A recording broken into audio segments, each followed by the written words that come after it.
Hi students, Dr. Dennis here. Welcome to CHG 633. Today we're going to be talking about genograms. Genograms will be an integral part of these 8 weeks together, and I want to properly introduce them to you so you feel confident in creating genograms for practice and for your own family system in the assignment to come. So what is a genogram? A genogram is a multi-generational family diagram that depicts the relational ties between and among family members. A genogram may be imagined as an elaboration of the family tree.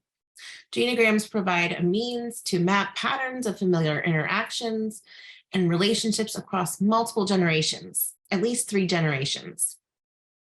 Genograms are structured similarly to family trees. Counseling professionals and some health professionals use genograms to better understand their clients or patients' psychosocial or medical issues. Genograms are widely used by family therapists as a tool to map family interaction patterns, providing both therapists and clients with an overview of family relationships and patterns. From one individual's perspective in particular, a genogram may help the therapist get to know each partner's family history better, which may reveal background information that sheds light on their current issues.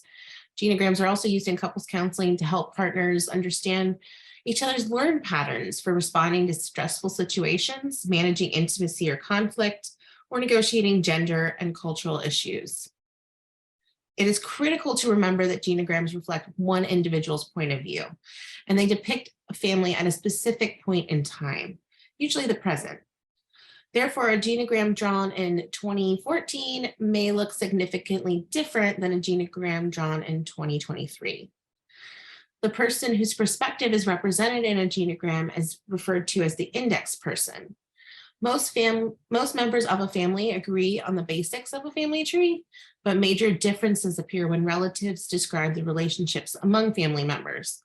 For instance, siblings of different ages, genders, and other characteristics may create significantly varied genograms. So let's get started. Building or interpreting genograms requires adherence to a very specific symbolic code. A male is always represented as a square and a female is represented as a circle.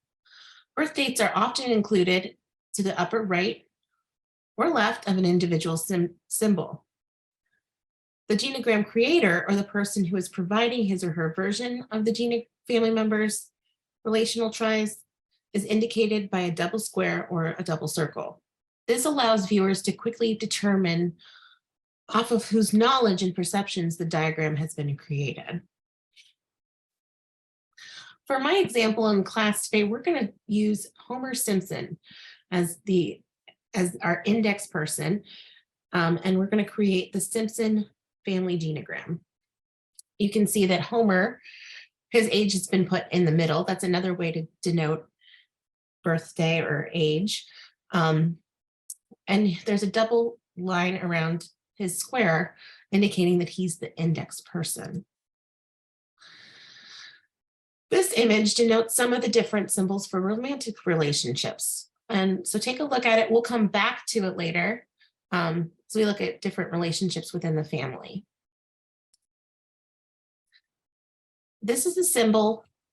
The symbol for male in a heterosexual partnership will always be on the left. The female symbol will be to his right. So for example of The Simpsons, Marge is Homer's wife. She's placed on the right of Homer. As a female, her symbol is a circle. Her age, 36, or my guesstimate age for Marge, is placed in the middle. You can see that they're connected, and that relationship line is a married line. Children are mapped oldest to youngest, left to right. Again, a male or a son would be a square, and a circle would be a daughter. For The Simpsons, you can see Bart, age 10, the oldest, it stems from his parents below. As I said, you want to map oldest to youngest, left to right. Lisa, age 8, follows. She is a circle because she's female. And Maggie, age 1, is placed at the end. Generally speaking, parents or previous generations are placed above. I like to think of this as levels of generations in the genogram. There are also various symbols inside or around symbols to consider. Right now, I would like you to look at the symbol for deceased, or the symbol with the X through the male or female symbol. In our genogram of The Simpsons, Homer's mother, Mona, is deceased. An X has been placed through her symbol. You may wish to include the age at which the individual died in the center as well. I did not in this example because I couldn't locate such information.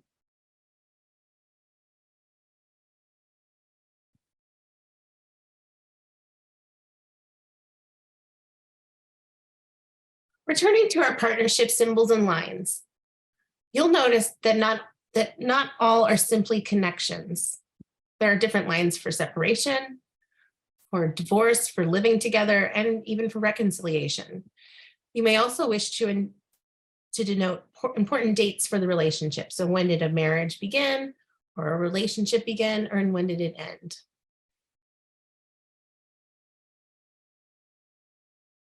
In our example of The Simpsons, Abe and Mona, Homer's parents, were divorced. And there's a double angled line signifying the split in their relationship. Homer, as the index person, also identified his wife Marge's family. Marge's father, Clancy, has passed away. You can see the X through his square. And her mother, Jacqueline, is living, and she is 80 years old. I want to briefly return to symbols for children. As you can see, it's not as simple as sons and daughters. Other symbols for offspring need to be considered as well and provide valuable information, such as if a child was adopted, a foster child, if there's an abortion or stillbirth or a miscarriage. In the present, if the genogram is being created, if there's a pregnancy, it would indicate that as well. But we're going to look at specifically twins for the Simpsons example. In the Simpson family, Marge has identical sisters, Patty and Selma. Look at the way the twins are depicted, basically coming from one point. You'll notice that I broke the rule of arranging children oldest to youngest. This was because it would disrupt the appearance of the genogram, but I included the ages specifically to denote that they're older than Marge. So this might be something that you consider. You can break some rules sometimes, especially in regards to not disrupting the primary nuclear family genogram of the index person that you're looking at. Back to symbols for individuals. Gay, lesbian, bisexual, and transgender individuals also have unique symbols. You can see them here. In our Simpsons example, Patty, Marge's sister, is a lesbian. So I placed an inverted triangle in the circle signifying this. Genograms also explore relationships. Here are some of the symbols that can appear in genograms. You'll notice there's an arrow connected to many of these symbols. The arrow designates who focused the energy, either positive or negative, as from an instance, a caretaker or abuser, onto whom. So you want to pay attention to where those arrows are pointed. Looking at our Simpson family genogram, you can see that Homer depicted physical abuse on Bart. If you watch the cartoon, you may be familiar with Homer playfully and sometimes not so playfully choking Bart. Remember, this is from the perspective of the index person. So in this case, Homer would have shared that he was physically abusive to Bart. Ethically, this would warrant a call to Child Protective Services, but we won't get into that today. There are also other symbols you can use for alcohol and substance use, psychological problems, physical problems, and other health and lifestyle issues. In our Simpson example, Homer has an alcohol abuse problem, as indicated.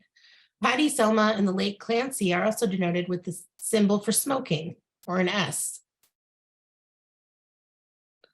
I'm including this genogram as an example now that we're finished with our Simpsons example. And no, it is not my own. I just share the same first name with the example. I want you to pay attention to the keys included. Like a map, genograms require a key. In this genogram, the focus is on mental health, ethnicity, and occupation. All of those symbols are shared in the key. There's also a key specifying specific interactional relationship styles. When you create your genogram, please include keys. These are essential to understanding the symbols. Furthermore, feel free to look at patterns like occupation if they're significant to your family.